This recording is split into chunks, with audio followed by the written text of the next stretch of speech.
Mais um vídeo, gente, mais um vídeo no nosso canal, né? Nosso canal Lindomar Aranha, né? Mais um pequeno vídeo, um vídeo para vocês. Mas antes de eu largar o vídeo, né? Eu quero pedir para você que você possa se inscrever, que você possa comentar e você deixar seu like, porque eu preciso do seu like, tá bom? Quando você deixa seu like, o YouTube entende que você gostou, tá? Então, não se esqueça de deixar aquele like maravilhoso, tá? Porque eu preciso desse like. Eu preciso para que o YouTube venha entender que você gostou e vai estar passando para mais pessoas, né? Então você não custa nada, né, gente? Você vai chegar aí e deixar um like. Eu acho que é aqui desse lado, né? Quem dirá nós que somos homens e mulheres pecadores cheios de defeitos? E lembrando, Deus não tenta ninguém, Deus prova, tá? É diferente de tentação. Provação, Deus prova.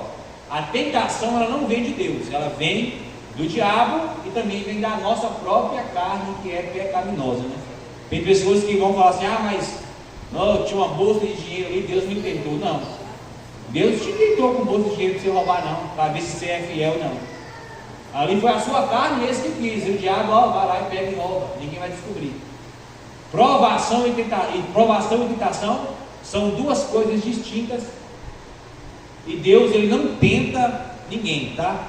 Tentação sexual, tentação moral, tentar fazer você roubar, fazer você desviar. Essas tentações, irmãos, elas são meramente vindas do diabo e da sua própria carne, que é uma carne pecaminosa. Tem gente que tem coragem de dizer que Deus tenta. Deus não tenta ninguém.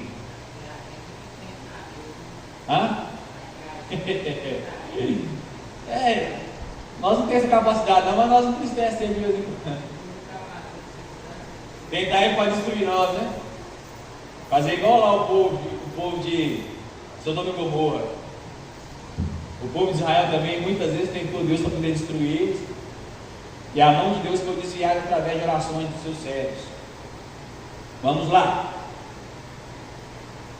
Os monarquianitas dinâmicos ou adocionacistas e os arianistas são os principais representantes dessa heresia, mas Orígenes foi o seu principal mentor. Há na vastíssima e complexa produção literária de Orígenes ideias de acordo e contrária à ortodoxia da igreja, como também a ideia de neoplatônicas e obscuras, do modo de que a antiguidade, os estudiosos do assunto estão divididos. Ele exerceu grande influência no Oriente, no meados dos anos 100. Nas controvérsias em Niceia, havia os que apontavam Ário, usando Orígenes como base, como também os que apoiavam Alexandre, opositor de Ário, também se baseando no mesmo Orígenes. Segundo seus críticos, parece que a trindade defendida por ele era de subordinacionalismo: o Filho subordinado ao Pai, o Espírito Santo subordinado ao Filho. No entanto, na Bíblia revela a igualdade entre os três, as pessoas da Trindade. Então, como eu disse antes, esse Orígenes, ele trouxe essa ideia, talvez até assim, de uma boa explicação, né, para tentar dividir a ação da Trindade, mas houve um grande problema, que muitos começaram a compreender que o Espírito Santo é menor do que Jesus, e que Jesus fosse menor do que Deus, né? Então, nada a ver uma coisa com a outra. Para o Espírito Santo de Deus ser derramado sobre o homem, foi preciso que Jesus fosse levado aos céus. Para que Deus fosse revelado aos homens, foi preciso que Jesus viesse em carne, passasse pelo que nós passamos e sofresse morte de cruz, para que a nós fosse revelado Deus, Jesus, através de quem? Do Espírito Santo. É o que o irmão Raimundo falou. Quem fala da carne só vai entender aqueles que estão na carne. Aquele que fala em Espírito só vão entender aqueles que também comungam do mesmo Espírito. Amém? Alguém tem um comentário? Por isso que existe, irmãos, muitas pessoas aí que falam, mas falam da carne e a ninguém entende. E muitas pessoas às vezes estão no Espírito, pregam no Espírito, fazem a obra no Espírito, e muitas pessoas da igreja às vezes não entendem, porque não estão na mesma comunhão no Espírito Santo. Por isso há muitas distorções de estudos e muitas distorções de pregações. Pessoas que ouvem a ministração e saem entendendo de maneira errônea. Não é porque o pregador falou errado ou heresia. Às vezes é porque o irmão está desligado, não está no Espírito e não entende mesmo não, tá? Alguém tem um comentário, irmãos? Agora, para ser salvo, o homem tem que ver os três, né? Porque Jesus disse que ninguém vai ao Pai se não for por ele. Aí Jesus mais na frente disse que ninguém vai até ele se o Pai não levar. E a Bíblia diz que Deus está no seu trono de glória. Então, é Deus na pessoa do Espírito que leva Jesus, que leva o homem pelo Espírito a Jesus, e Jesus leva a Deus, é como se fosse um ciclo. É um ciclo. Porque ninguém vai ao Pai se não for pelo Filho. E ninguém vai ao Filho se o Pai não levar. E o Pai no seu trono de glória não vai levar na pessoa dele, vai levar na pessoa do Espírito. E o Espírito não vinha se o Filho não fosse. É um trencinho. É uma matemática, como diz o ser humano, cabulosa, difícil de explicar. Para quem não entende, mas é como se tivesse um nó de ponta de corda, porque as três peças dão a mesma volta. Mesma volta. E encaixa dentro do outro e dá um nó só. Se repete. Se repete a mesma coisa, gira, dá a mesma coisa. Isso mesmo. E se fosse uma raiz quadrada, para entender. Era mais fácil.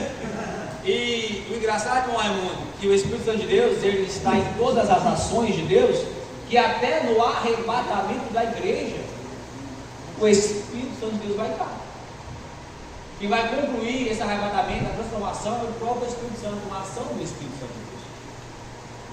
Então, assim, na mesma ideia de que a concepção de Jesus do ventre de Maria foi através do Espírito Santo, uma ação do Espírito Santo de Deus, uma maravilha operada pelo Espírito Santo, vai ser também no arrebatamento da igreja, uma ação do Espírito Santo que vai arrebatar a igreja e levar aos céus, ao encontro de quem?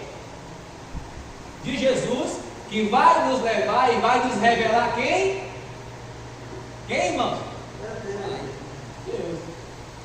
Então, deixa o povo brigar que a Trindade não existe, deixa o povo discutir. Se alguém falar para você, que não existe Trindade, Deus é um só, é uma força ativa, o Espírito Santo de Jesus foi só, são coisas que Deus usou ali naquela época, não existe, irmãos. Jesus, ele tem um trono no céu, irmãos. Deus também está lá no trono. Jesus tem o seu trono no céu. Amém? A mesma água. Tem como se fazer água líquida, ela congelada e ela gasosa. É a mesma água, só que estão em três fases distintas. Que é a água líquida, ela sólida, que no caso é ela gelada, né? E congelada, e ela gasosa. É como se fosse Deus. São mesmas pessoas, né? E ali na Bíblia nós iremos ver ações diferentes, né? E são distintas das ações. Algumas vezes nós vemos o Espírito Santo, às vezes, de Deus agindo. Por exemplo, quem matou Anaína e Safira, por exemplo? Foi Jesus? Foi Deus? Ou foi o Espírito Santo? Me fala aí. Na pessoa de quem? O Espírito Santo de Deus que matou aquele casal mentiroso. Foi Deus, mas foi na pessoa do Espírito Santo, porque eles estavam mentindo naquele momento para o Espírito Santo de Deus, que era o mesmo Deus. E o próprio Deus também matou, só que ele não matou foi Jesus, porque ele disse que veio para dar vida. Então ele vem Agora bem observado, né? Agora bem observado, né? Eu nunca foi pensar que Jesus nunca matou ninguém. Jesus nunca matou, porque Deus matar seria homicida.